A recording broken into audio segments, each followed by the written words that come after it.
Hi, Spooky Squad. These are your murderous moderators, Danielle and Christy speaking. We've come out from behind our desks with a special episode. And we just want to let you know that Katie and Kenny are fine. They're just fine. They wanted us to take over this episode because they love us and we love them. And everything's fine. They are certainly not tied up and gagged underneath the table. But we love them so much that we just had to show them that we could take over the show for a week. So you are stuck with the two of us. And Danielle, I started thinking about the reason that I love our hosts so much and like where my love affair with horror really started. Do you remember that first time you really decided that you liked horror? Is probably as soon as I was born, because I was born in October. So my earliest memories are Halloween, and spooky stuff was all over the house because my parents were super into it. I didn't get to really watch a horror movie until I was somewhat age appropriate, but it was that holy grail, like I have to get there, and then I fell in love ever since. I completely agree. I think that I started watching horror movies way before I should have. I had a grandfather that thought that was hilarious to show us like Nightmare on Elm Street and Friday the 13th. But another one of those things that I remember from like growing up and really falling in love with horror was that I used to read a lot. I was kind of a chunky kid and definitely a nerd. And I used to have this whole ritual where I would get like special snacks, which in my case, I think was like saltine crackers and then individual slices of cheese, like folded into quarters. And then I would like go and hide somewhere in a corner with Fear Street, always Fear Street, and like eat my fat kid snack and just like jump right into that story. Did you ever read Fear Street? I read a few. I was definitely more of a Goosebumps kid. I have a similar story where I'm an only child, so books were my BFF until I got a dog, and then dog was my BFF. But I had Goosebumps all over the place. Like they were stacked higher and higher in my room, and I used to go to my grandma's a lot to babysit me, and she would make us graham crackers with butter, which is like the most sad snack in the world, but it was delicious. So that was like my fat kid snack, and so I would have my graham crackers and butter, and I would be sitting there with my book. And Goosebumps were always high up there on the list for sure. But I did get into Fear Street too as time went on. Have you ever revisited Goosebumps as an adult? Yes, I did. I read a few when I was like packing up stuff and I found some. And then I've also got watched the show again when it got put on Netflix. And some of it, I mean, still holds up. Yeah, of course it's cheesy, but I mean, if you put yourself back in that mindset of like that age, you could see how scary it was. Like the haunted mask, like still gets to me. Like the fact that this mask is not coming off of her face is still crazy frightening, even as an adult. So there's still a lot of good there for sure. Well, I don't know really kind of what prompted it. Like I had a nostalgic moment about 2 years ago and I was like, this was a big part of like who I was. And I got on eBay and I searched for lot of Fear Street books. And somebody was selling like 80 some, like their collection from when they were a kid. Because I never kept any of my shit. I have no idea where it went. I had a ton of them. But so I bought this lot of Fear Street books, and I've been kind of slowly reading my way through them as an adult super nerd. So like, so so now we have wine and Fear Street, and so I thought it might be fun today since we're in charge, and Katie and Kenny are nowhere in sight. Um, that maybe we can walk back through one of these Fear Street novels from when I was a kid. And what I've done is I've kind of summarized it, like I've kind of taken it chapter by chapter, and I'm going to tell you this very spooky story from. I wouldn't say it's terribly spooky, but it is a story from the Fear Street series. You down for that? I am very down. Sweet. I meant to send you a picture, and I think I'm going to try to send it to you now. Come on. Because we should not overlook the cover of this one. And I selected this one because I'm a super nerd, and I'm also one of those people that like doesn't know about things until years after they're a thing. Because I recently got Hulu, and they have 30 seasons of The Amazing Race. And I know I'm like 30 years too late to this party, but I've been watching from season You're on one. season 5 of Amazing Race. I don't know why. Go ahead. I'm in love with this cover. I'm looking at it right now. I see some. It's pretty awesome. I believe the copyright on this one is 1992. I'm really in love with his cable knit sweater. It's making me envious. I want it. It's pretty fantastic. So, for the book that we're going to talk about today, we've chosen The Ski Weekend by R.L. Stine. This is in the Fear Street series. If you ever had a Scholastic book club order when you were in school, these books were part of that. And this cover that I've just sent Danielle, and we'll put a picture of it up in the Facebook group so you guys can take a look at it. We've got 2 sets of couples, and 2 of them are gingers for some reason.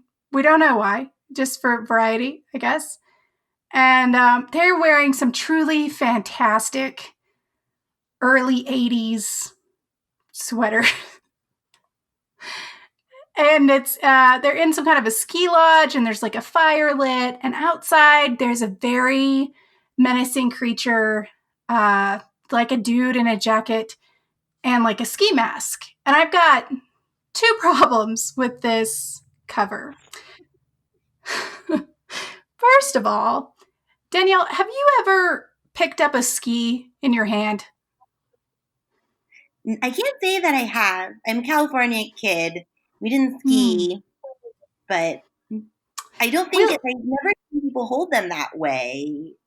well, In here's the deal. I'm from Colorado, and I can tell you, a single ski is not a great weapon.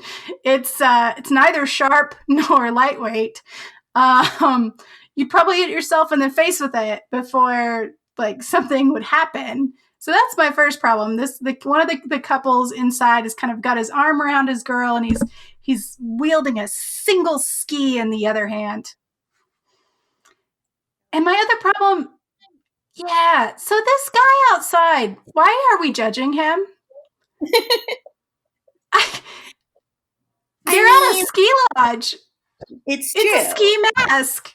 It's very true. He could just be taking a stroll. Like maybe he got lost on his way, or he's just going somewhere. I mean, he's not holding a weapon. It looks like he's taking a stroll. I think. He is mid stride, and everyone is like creepering him straight out the window, and he's probably looking back like, what the fuck are you looking at?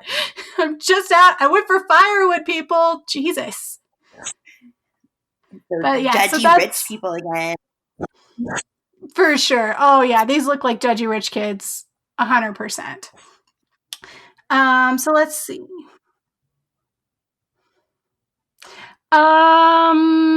So that's our cover, and then the cover always has there's certain characteristics that we always get from these Fear Street books. We always get that same print. I want to know what that font is. I feel like that could be useful.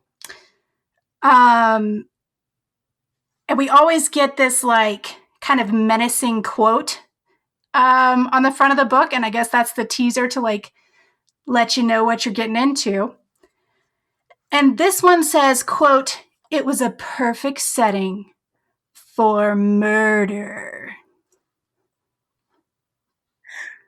I I don't think he's a. I don't know. I just don't get a murder vibe from this guy yet. But You we'll know, I see. agree. I agree. There's definitely an elitist thing going on here. This guy clearly is trying to keep his house warm, and these little fucks are like, ooh, you're wearing a ski mask. But let's dive right in, Danielle. Let's do it. Now, I try to enter the creative space with a clean mind and not a dirty mind. But it's real hard sometimes, no pun intended. I've got the first few lines of this book being, Doug, slow down. And then Doug's all, hey, I can handle it. So I just went there. But no, so they're driving on this icy road. And Doug is driving really crazy, and they're driving a Plymouth, which, sidebar, I used to own a Plymouth. I had a Plymouth Laser, and that shit was fucking cool. Just letting you know. I think it Would was it a have 92. a ski resort mountain? Was it? Yeah, probably not. Just thinking like it was factually accurate that this car would have made. Well, and like Doug starts to kind of talk about that because he starts driving kind of crazy. He's in the car with three other people. So there's another guy there whose name is Red. Guess what color his hair is? Dun dun dun. And and then there's two girls. There's Shannon. We don't give a fuck. I think it's Shannon. Shannon and Ariel. Okay, guess what color her hair is? And yeah, I don't know why we needed redheads for this book, but we did. So Is they're it all in subtle this car. Go shade? ahead. Is it subtle shade to the redheads that we're always like there's something wrong with them? Maybe they're the murderers. You know, I it's don't know. just Stein, sometimes I wonder if like he had like a thing for high school aged girls because in all of the Fear Street that I ever read, nobody's ever chunky or like ugly. yeah. What's up with that? I don't know. Everybody's got like flowing hair. So I don't know. Maybe this is like part of like his thing. Maybe he enjoys redheads. We don't know. So Doug's in the car and he's driving all crazy and he's doing your like typical douchebag, like, I'm going to scare the girls in the car by driving crazy. Here's the problem. They're driving down a mountain in the middle of a blizzard. So there's a decent chance he could actually kill everybody. And let's see. Look at my. Oh, and so as they're driving crazy down this mountain, Shannon is Doug's girlfriend. Okay, Doug's the douchebag driver. Shannon's his girlfriend. She's the blonde. Ariel is the redhead, and she has a boyfriend named Randy that mysteriously like decided he was going to go home early from the ski trip and has like left the story before the story even begins. So she has a boyfriend, but then she meets this random guy whose name is Red, who is also in the car with them. And Red asks them to give him a ride down into town because this storm is starting to kick up. Okay. Make sense? Got it. Got it. So we've got our two couples. One is a real couple. The girl has a boyfriend. The other guy is kind of mysterious and has come out of nowhere. And we might all die in a fiery car crash because Doug's a douchebag. Let's see. It's them driving down the mountain in a blizzard. That could be the murder. Yes. Yes. Not going to foreshadow the foreskin. Little nod to our paranormal chicks. So yeah. So one of the other things that we should probably say up front here, because this happens all the way through. Anybody who's read Stein, and I think he used to do this in the Goosebumps books too, so you'll remember, is there is a cliffhanger at the end of every single chapter. Oh yes. That was definitely a Goosebumps trope as well. Yeah. I feel like, and I've said this before to people, I feel like Stein like writes up a skeleton of what the book's going to be, And then he goes in and like fluffs it up. And then he goes in and figures out how to put some kind of a cliffhanger at the end of every chapter. It's very formulaic, but we used to love the shit out of it. For sure. Okay. So let's see. So at the end of this chapter, the end of chapter 1, they're like skidding and in this slide, and it's like, we might all die. And I was it's kind of like those old Bullwinkle cartoons, right? Where the announcer comes on, and it's like, will the kids fall to their death? Should Ariel break up with Randy for being a dipshit? Will Doug ever stop overcompensating for his micro penis? Find out the next chapter of Ski Weekend. And then we move on to chapter 2. So in chapter 2, they spin off into a snowbank and everybody's fine, like they always are. And Ariel kind of like jumps into Red's lap out of fear and, sets up that whole thing. Mind you, she has a boyfriend. And so they all tease her and they kind of have a laugh. And she changes the subject and throws out some weird scientific facts, which they kind of play up in the book as like that's her thing. She like throws trivia, but that's literally the only time she does it. So I'm not real sure why we need to know that. Moving on.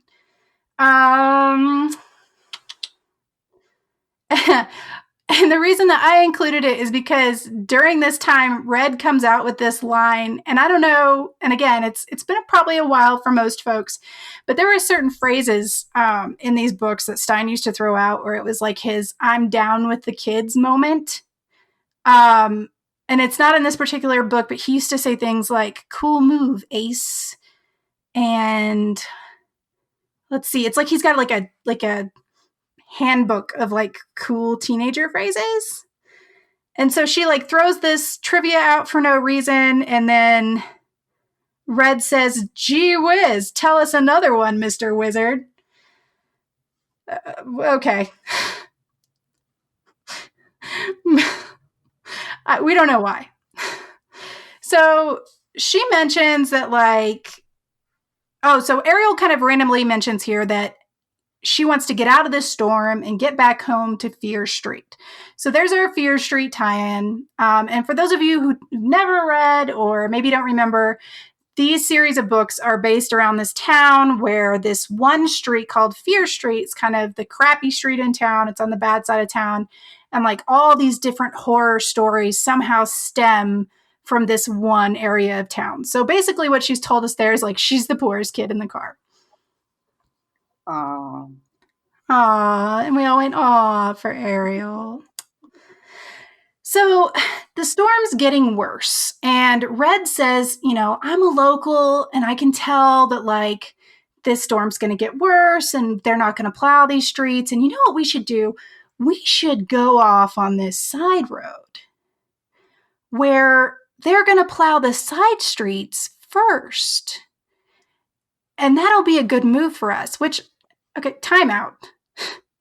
I live on a fucking mountain. Nobody plows the side roads. I don't live on a mountain. And I could have guessed that. Why would they? Why would they take the time to go on the side road? Well, when you're vapid piece of shit teenagers in a car with a stranger in the middle of a blizzard, you should trust him and do what he says. And they do. And they go off on this side road, and the car starts to break down. And that's the end of the chapter. So in the beginning of chapter 3, they get the car going again, and they start freaking out because now they feel like if the car stops, they won't get it started. So they need to make a plan of action because now we have some actual fear that they might actually freeze to death. They're in a blizzard. That seems logical to me. I'm just, yeah. And this is the time, Danielle are going to tell you a little story about the time before cell phones. Because we lived it. And guess what? If your ass breaks down, you get to go to the closest house of a random stranger. You're going to walk directly to their front door. You're going to knock on that front door because guess what? A lot of people didn't have fucking doorbells either. And hopefully, the person that comes to the front door will A, decide to help you, B, let you use their phone, and C, not axe murder you. Important. That last one. Important. That Did you one is ever really. break down and have to knock on somebody's door? No, I don't remember that ever happening. I remember having to use like the little car box phones on the side of the road, like those yellow. Like in California, they're yellow, and they're just like these little sad little payphones. I do have memories of those a couple times, but never having to go to a house, thankfully. I think it only happened once in my memory, and this is such a random tangent, but we'll come back to it. But my sister used to drive a yellow '57 Chevy that was very, very cool.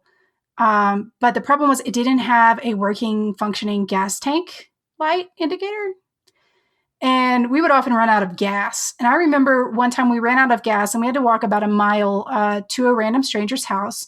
And they're very nice. It was like, some mom or whatever. But they were like, yeah, come in, use the phone. But they were all crowded around the TV. And we were like, what's going on? And they were like, well, do you know who OJ Simpson is? Oh my god! And I didn't fucking know who OJ Simpson was. And they were like, yeah, he's in, this is and it was the live footage Oh my of the police chase. god! What a day to get broken down. You picked like So random. mm-hmm. So random. Okay, sorry, back to the book. So they get the car going again. They're looking around to see if there's somewhere to stop. And they're not really seeing anything because it's a blizzard. And so Red kind of points off into the distance and he says, I can see a house up there. And no one can really see a house up there, but he swears, yep, there's a house up there. So they park the car kind of off to the side of the road and they start trekking to the snow up to this house that was there that he seemed to have some knowledge of. And that's where chapter 3 ends, and then chapter 4 begins. And so they knock on the door. The door is answered by this big fucking guy who introduces himself as Lou. Lou invites them in to this huge house, and he tells them that at one point this house was a ski lodge, but that the highway was moved or it changed positions, and now it's not a ski lodge anymore, and they just live there. And he's, you're welcome to use the phone. Come on in. And we learn right away that Lou is an avid hunter. Okay. And he keeps guns, lots and lots of guns everywhere, apparently. Like they're just all over the damn place. And then he also lets it slip that he keeps these guns loaded, quote, just in case. And now might be a good time for a little lesson in gun safety from a gun owner. The ammunition shouldn't even be in the same room. Okay, that's all I'm going to say about that. So go ahead. And that was our gun safety PSA from the moderators. I mean, you're welcome. So we then meet Eva, who is Lou's wife. And she looks considerably younger than him, by maybe 10 or 15 years. And they go into the kitchen, they're getting some tea, and the cliffhanger at the end of this chapter is a gunshot. Okay? Gun goes off somewhere in the other parts of the house. So, Danielle, this is a good time for me to ask you a question. Have you ever heard a mousetrap go off? Probably. Like the snappy kind where you bend it back? Yeah. Okay, definitely. It's been some time, but definitely at some point. So when you've heard that sound, in your mind, did you ever go, oh, that was a gunshot? Okay, well, they did. Yeah, they did. No, not a gunshot, just a mousetrap. It's easy to... Okay. That's a really tough trap, first of all. And that's a major jump to conclusion. That's like, why would you go there first? Not like something fell or I don't know, but instantly it's a gun. Instantly. Yeah. Yeah. We don't know. There's a lot of like, we're going to quietly look the other way so that we can enjoy this story. Um, but yeah, so it's a mousetrap. And what follows is this kind of like weird exchange where the kids like start to make cracks about how awful it would be to step into a trap and orchestrate your own death. And then like also Lou starts to get a little pervy. Like he starts to make like kind of little comments about the teenage girls that he's let in for the night. And we're starting to get like a very like House of a Thousand Corpses vibe where it's starting to break apart a little bit that like Lou's maybe not 100% there. And he then like moves on from like kind of casually hitting on these teenage girls to like casually picking a fight with Doug. Okay. Okay. Go ahead. No, I was saying, okay, that's a choice. We go from flirting to fighting to Well, yeah, apparently he's also been like drinking lots of beers and is now drunk. That kind of gets dropped in there in a weird place. So, yeah, so Lou's like a little bit drunk. He's kind of giving Doug some shit. And basically, like the two of them are like kind of measuring their dicks in like a metaphorical sense. Hopefully. At least I think so. I don't know. Like, so, but then like a big tree falls down in the yard. And some of the guys leave to go clear it out. What the fuck for? I have no idea. Middle of the storm, gotta pick up that log right fucking now. you have to. It's urgent. So, so they pick up the fallen tree branch, and then Ariel is get like shown to a bedroom, and she pretty much like starfishes into the mattress and passes right out. And then she gets woken up like hours later by what she describes as the sound of someone coming into the house and walking around in the dark in the middle of the night. So she leaves her bedroom to see who it is. And then she kind of starts to flip out when that person starts to come up the stairs, and that's the cliffhanger for chapter 5. So in chapter 6, the person coming up the stairs, who could it be? It's Red. It's fucking Red. We all knew it was going to be Red. He was outside for some stupid reason, and then he comes back in, and then he kind of like does that thing where he kind of like shushes her and like pushes her back into the room, right? And this is where I'm going to remind you, Ariel's got a boyfriend. Or had one. This is just, I can't go on. I can't go on this behavior anymore. Just can't do it.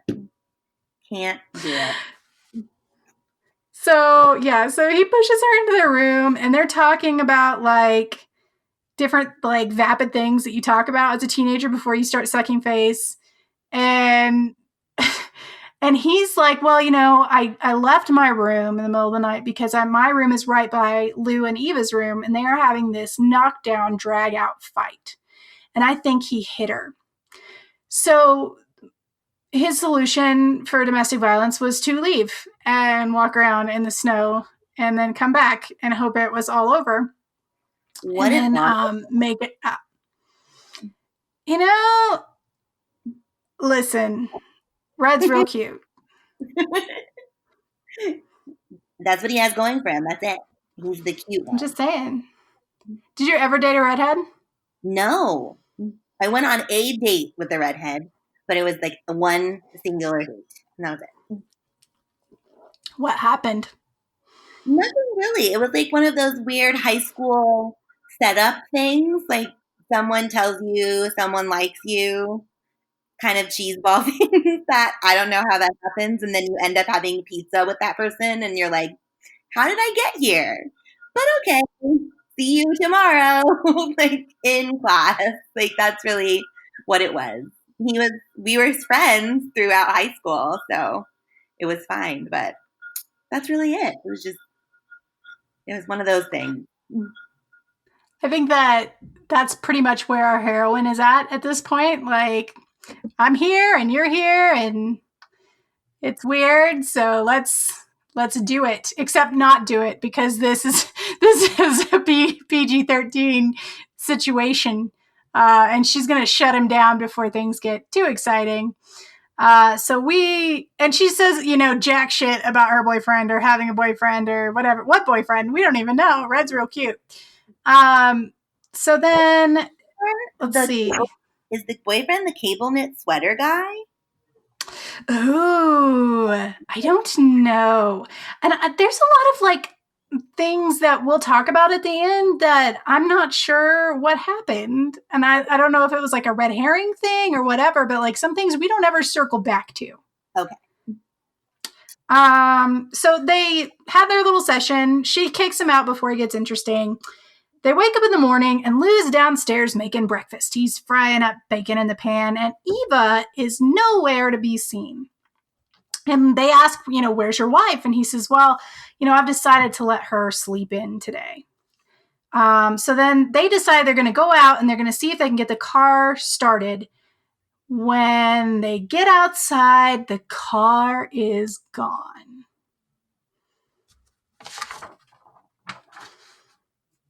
Chapter 7. So there's good news and bad news in chapter 7. What do you want first? I'll go with bad news. Okay, bad news. The car is gone. And it's at the bottom of a cliff. Oh. The good news is they found it. How did they do it? I don't know. So it's a big mystery. They parked the car at the edge of the cliff, and now in the morning, the car is at the bottom of the cliff. How could this have happened? But even though this Pontiac has gone over a cliff, they still think maybe they could get it towed out of the gorge and somehow get this piece of shit going again and operational in a snowstorm to get home. Like the phone call to like AAA or whatever existed at that point of them detailing, this is what happened to our car. Can someone come and get it? Like, I would like to know how that conversation would have gone. Like, what would you say? My car went off a cliff. I don't know how, but I need it towed. So, hey, thanks. Like, funny story. Yeah, that's kind of where we're at. But there's a little bit of like panic starting to get woven in because it's now been suggested that Lou like either beat the shit out of his wife or like actually killed her, and they're ready to go. So they feel like it's a solid plan. We're gonna call this tow truck company and get this Pontiac back where it needs to be, out of the gorge. And exactly. So they come back to the house and they're like, hey, Lou, guess what? Our car is in the bottom of a gorge. And he's like, oh, no, that's cool. We'll call a tow truck guy. I know a guy in town. So he picks up the phone and guess what? The phones are out. I am shocked. I could tell. In a blizzard, the power went out. No phones. Who would have Well, thought? he says there's no phones. The kids didn't pick up the phones. Lou tells them that the phones are out. So we're going off Lou here, who we know. Yes. He's a trustworthy guy after a couple of beers. So we move on to chapter 8, and Lou lets it out that he has been watching the Weather Channel, and there is now a second blizzard on the way in. So they have this little window of time where they need to get the fuck out, or they're definitely going to be there for at least another day, which is real bad luck. So he kind of says, okay, well, I have this Jeep that's out in the shed. It's got 4-wheel drive. I've got a couple of chores to do, but then I will see if we can get it going and get you guys back into town before this second storm comes in. So, what do we do to break up the tension here? We have an adorable snowball fight, like you do. So they have this snowball fight, and everyone's frolicking in the snow. We're going to completely forget about our current situation. And then we're going to pile into Lou's Jeep. And as they're getting into the Jeep, they notice that the Jeep has Alabama plates, which is weird because they're in Vermont. They also take the time to notice that there's a snowmobile in the shed. And he says that snowmobile doesn't start. So they're all sitting in the Jeep, and he turns the key, and guess what? Can you guess? I'm going to go out on a limb and say it doesn't start. It doesn't fucking start.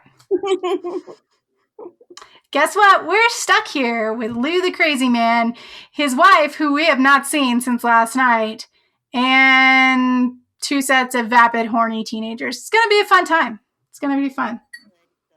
So chapter 9 is kind of short. They have lunch. Lou starts drinking, like you do. And Eva is still nowhere to be found. So naturally, our heroine goes looking for her. She creeps up to their bedroom and she finds her in bed. She appears to be dead because her eyes are open and she's like staring at the ceiling. And Ariel starts screaming her goddamn head off. So chapter 10 starts kind of funny. It's not supposed to be funny, but to me this sounds fucking hilarious. Because the scream wakes Eva up. Okay? So try to imagine this in real life. You're Eva. Your life sucks because you've made bad choices with men who drink and own guns and possibly hit you. Your house is invaded during a snowstorm by a troop of vapid, dramatic teenagers who you offer shelter to, effectively saving their lives. And in a rare moment of peace, where you're offered a morning to sleep in, one of those teenagers bursts into your room and starts screaming to high hell. It's really pretty funny when you think about it. But it gets better because Eva explains that she could understand why Ariel would think that she was dead because she, quote, sometimes sleeps with her eyes open. Well, I have to say, I didn't think that was a thing, but my cousin, when she was a kid, did that. And it was frightening as all hell because they look dead. Like you imagine you're not sure if they're breathing. You have to check their breathing. Like, or, I did as a kid because I never encountered that in my life. And I'm like, what is she doing? So I would scream, I think, if I saw that and had no context of what was happening. But what was it like? Was it like half-mast lidded or was it like a full open eye? She would go in between both. Like if she was in a really deep sleep, it would kind of be like a lazy eye kind of action, like a little half, But then sometimes it would be full open. Like you think she was like wide awake or, it was freaky. She doesn't do it anymore. But when she was younger, like, probably middle school age, and we would go on vacations together. So we'd share hotel rooms and I would, see her like this. And it was like never a not unsettling ever. So I'm glad she grew out of it. But. Oh, I feel like your eyes would feel like shit. Mm-hmm.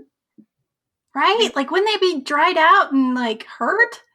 I mean, I've slept with my contacts in when I've just gone to bed too late and forgot, and that's horrible enough. So I can imagine. I can't imagine what that like dryness must be like.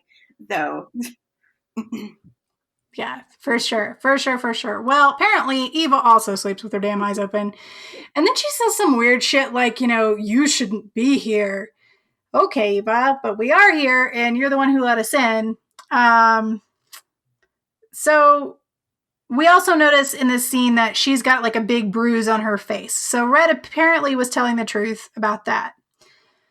So meanwhile, downstairs, Lou picks up the phone, and the phones are still out, and in an adult tantrum, he decides the best way to fix the phone is to rip it from the wall. Solid plan. I have been drunk. I have been very drunk. I have been drunk to the point where I made some very bad choices. Um, but never once in that state have I ever thought that destroying something completely would somehow fix it and make it work. Just saying. Relationships don't count. No. So the chapter ends with the scene from the cover where there's a person in a ski mask and they've all noticed this person in the ski mask like creeping through the snow and they don't know who it is. So it can't be Red because he's in there with them because he's on the cover with everybody. So there's a strange random person who is not Lou, who is not Eva, who is not our four characters in the snow in the ski mask. Probably just going for fucking firewood. So in chapter 11, the guy with the ski mask just disappears. We don't know where he went. We don't know where, it's not like you could track him in snow, but fine. We don't know where he went. And then like Red comes back in from the garage and he announces that he cannot fix the Jeep. And then Lou is all, well, the phones will be fixed soon. Will they? Because you ripped it out of the wall. And how does he know? Okay. I don't know. I don't know. So yeah. But remember, he's been drinking. Right. They've had lunch. He's already probably 6 beers deep. And then he starts to get pervy with Doug. Okay. What? Yeah. Little edgy from like my childhood, but like there's definitely like an undertone because he starts asking Doug stuff like, what's the Family Guy? The Herbert the pervert with the walker? Like, the little old guy. He's like, hey there, muscly arms. Doug starts asking him stuff like, do you work out? Oh. And do you wrestle? You look like you wrestle. I used to wrestle. So he ends up challenging Doug to an impromptu indoor wrestling match between a grown man and a teenage boy with other teenagers watching. This sounds like real life. This sounds like this happens all the time. Yeah, no, everything's fine. Yeah, no, we're gonna continue to yeah. Okay. So Doug resists for all of like 5 seconds, and then he's like, fine, a minute. And he's wrestling Lou and he pins him down, counts to 3. He's the winner of the match, right? So as he's walking away, Lou kind of gets real angry and grabs him back for round 2, which Doug is not real willing for, and almost ends up like breaking his leg. Lou almost ends up breaking Doug's leg, just to be clear. And he kind of starts laughing it off like, he's not as strong as he thought he was and just an accident and all this other stuff. And right after this goes down, Red, who has kind of like been away in some other room, comes back and he tells Ariel, we need to meet in your room in 5 minutes. Bring everybody, like, we need to talk. Like, he's in full panic mode at the end of chapter 11. So at chapter 12, the teens are having a powwow. And Doug is saying, like, he knows that Lou tried to hurt him. And Red tells the group that they are in a dangerous situation because Red has overheard Lou talking to Eva and telling her that they plan to rob these kids and leave them at the cabin, with no means of escape. So they're starting to piece together that Lou and Eva don't live in the house.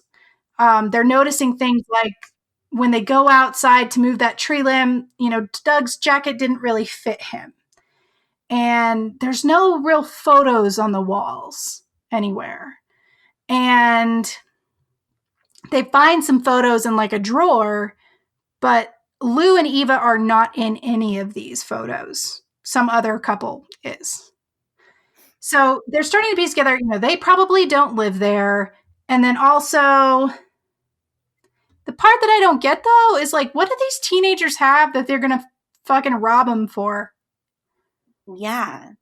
If the car is over a cliff, unless it got out and I missed it. But if the car is still over the cliff, I mean, what could they possibly have on their persons that is so valuable when they have a house full of valuables that they're like squatting in? Kind of a Well, weird plan. I mean, and they had like what, Alabama plates? Like you're going to drive from Alabama to steal a piece of shit Pontiac off of 4 teenagers? Like, Yeah. And okay. yeah. Okay. So Choices. choices. So we've turned a corner here in this chapter. We're in a full panic mode. We know these people aren't who they say they are. We know that they're possibly dangerous. We need to get out of here at all cost. So they hatched this like plan to escape. So in chapter 13, they grab their coats, and then on the way out, Red suggests that Doug grabs one of the loaded guns, and they open the door and leave into the blizzard single file like the fucking Scooby Gang. So in chapter 14, they're going out to see the Jeep, and Red says that he actually did fix it. He just told him that he couldn't fix it so that they could sneak out and basically steal it. So they trek out to the barn, and as they open the barn doors, they see a looming, silhouetted figure in the dark in the barn. Someone's in the barn. And then Red yells, "He's got a gun." So now this strange silhouette in the barn is also armed. So in chapter 15, there's a gunshot in the dark, and we assume that it comes from Doug, right? Doug's going to fire at random into a dark barn and hit whoever's standing there in the chest. Gotcha? Okay. So they turn on the light. Doug has shot this person. He is actually dead. Red goes over to check and see if he's dead, and in, his expert medical opinion, he's got no pulse, whatever. and Doug starts freaking out because he's just killed someone. Probably by accident, because they don't know who the fuck this person is. And then Ariel says that she recognizes this guy from the photographs they found in the drawer. So in chapter 16, what is happening in chapter 16? Doug is now saying that they don't have a choice.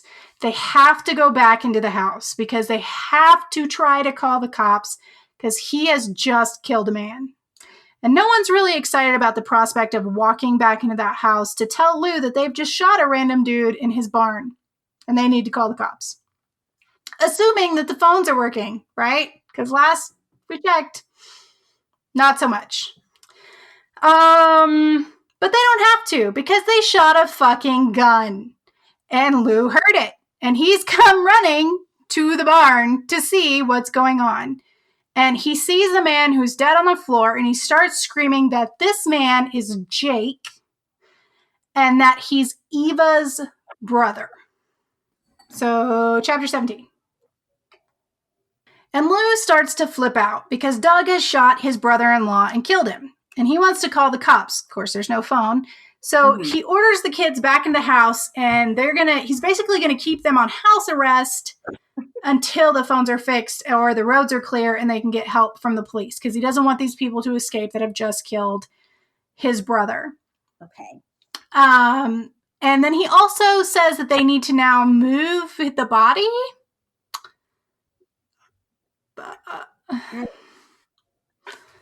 Because okay. disruptive quarantine is a thing.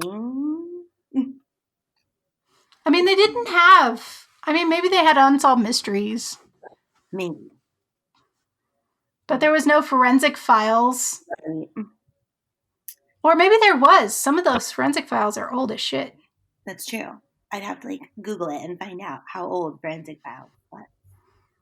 I feel like he should have known not to move the body, though. Yeah. But he does. He enlists the boys to move the body. So the boys move the body to the cellar, and then they get kind of locked into the room that Ariel had slept in the night before. And they're kind of in there talking about their situation. Doug's freaking out because he's, he thinks his future is over. And Shannon brings up the point that, like, there really wasn't a lot of blood. Like, Doug shot this guy in the chest. There should have been more blood. And he barely bled at all. And now Ariel has decided she wants to get a closer look at the body because she's a fucking pathologist. Oh, okay. So Lou basically locks him in the room and is like, don't leave this room. I'm going to be listening. You're going to stay here till the cops come. So she waits, 5 minutes and leaves the room and goes down to the cellar to look at this body. And she freaks herself out. She bumps around in the dark and she finally finds the body. And the first thing that she notices is that it is literally frozen solid. The body is stiff. The body is cold. And I really thought that, like, it was going to end up being a mannequin. Yeah. Yeah, but it's not. It's an actual body. It's just a body that is frozen completely solid.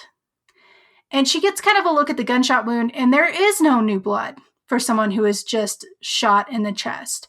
So she has now decided she's solved this mystery. And as she kind of turns around to go back up, there's someone else in the basement with her, and guess who it is? It's probably... Maybe it's the wife. I'm going to say it's the wife this time. No, it's Red. Oh, darn. It's like, this is a real bad time to make out, Red. No. I mean, I know he's hot, and I get that, but, like, just a minute. Like, I just solved a mystery. I'm feeling good about myself. Like, can you give me, like, 5 minutes to absorb this before, like, give me a break? Right. I mean, so some people may feel like a dead body corpse is a romantic setting, but I don't feel like Ariel is the type of person who would feel that way. I think it's all about context. Like, I mean, I don't know. Probably not. Probably. Just saying. So she's like, no, let's go upstairs. I need to talk to everyone. I've figured it out. So they go upstairs, and she's like, I have solved this mystery. And I skipped ahead of my notes. And she announces to the crew that Jake was already dead and had been dead for hours in the snow, long enough to freeze him completely solid. And when Doug shot him, Jake was long dead. And that's why he didn't bleed. So they're excited. They're trying to, like, plot their next escape because now they don't need to stick around. They feel no guilt. They know that, like, they've been set up. Lou has set them up for Doug to take the fall for killing this Jake person who's apparently been dead for a long time. They're about to leave, and Red pulls a gun on everyone. And we were all shocked. All of us. Now, don't you think Ariel feels like a whore? She was sucking his tongue like 5 seconds earlier. I'm just saying. She should like that anyway because she had a boyfriend. Well, you gotta think about this from Red's perspective too. Like, if you're part of, like, a very, very complicated murder plot thing, and then you're trying to pin it on, like, do you stop for ass? Is that in the handbook? Do you stop? It's a good question. Like, maybe we'll get some answers in our Facebook group because we've got a pretty good crew. Like, you put yourself in Red's shoes. Do you stop for ass? Like, do we take a time out from all the stress and like not get laid? I think that's a good question to the group because we have people who I think would contribute some good answers to that question. Yes, we will definitely see. But in chapter 20, we're in chapter 20 now. It's time for the villain's monologue. And we get it from Lou and Red. Oh. Red, who it turns out is Eva's other brother. Bum, bum, bum. And also Jake's brother. So it comes out that Eva and Lou and Red are all related to Jake, who has inherited this ski lodge and spent all their inheritance, and they got fed up with it, I guess, and decided to drive here, kill him, and collect all of the money that he's like taken away from them. Okay. Solid plan. Solid. And so as they're giving this villain's monologue, Eva comes in and she's like, you know what? I don't care anymore about what Jake did. I'm being torn apart by this guilt. I'm not going to let you pin it on these kids. I've already called the cops and they are coming. And at this point, the kids make a break for it. They make a break out the door. They're running in the snow and they're running for the barn because they're going to see if they can get the snowmobile that we foreshadowed earlier to start. So all three of them pile onto the snowmobile. They're in hot pursuit by Lou and Red behind them, and they take off. Ariel, who is our heroine, she's driving the snowmobile. She sees the lake. She sees kind of this black patch of ice, and she gets this idea. So she wrecks the snowmobile, sends everybody flying, and she's trying to make a break for it and get away, but Red kind of catches her. And he's got the gun on her. Lou is with them. I don't know where the fuck the other two are. He doesn't tell us. And the cops have now shown up at the house. We can see them at the distance. We're standing by the snowy lake. We're being held at gunpoint by Red. Red's talking to Lou about how he's not going down for this murder. He's going to use Ariel as a human shield and a hostage. He's not going to jail. So Ariel somehow distracts them. I can't remember exactly what it was that she did, but she distracts them. She breaks off and she takes off across the ice, right? Mm-hmm.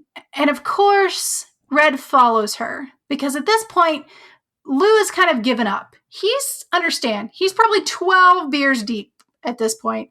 He's chased this bitch all over the snow. The cops are already here. He's not running out on the ice to get her.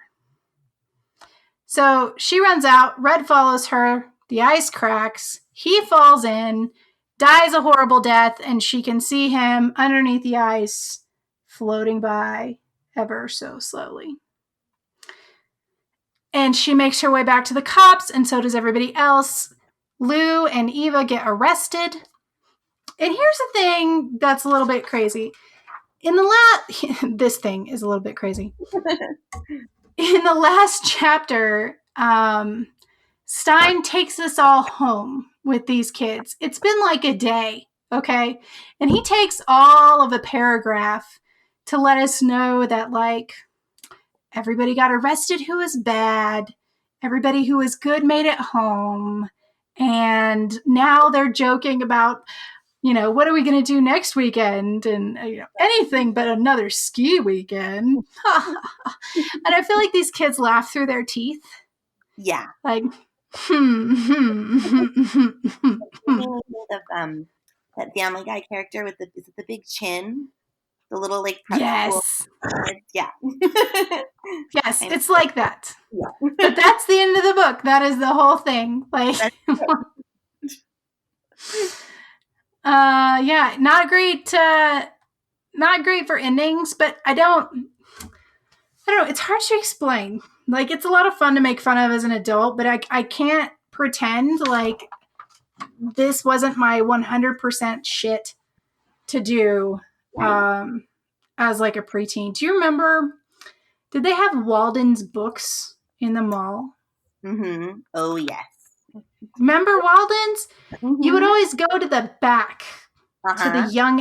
young adults section. And I would shell out, I believe it was like $6.99 or maybe $5.99 for a single book, and it'd last you like a day. It's Yeah, like a hit of crack.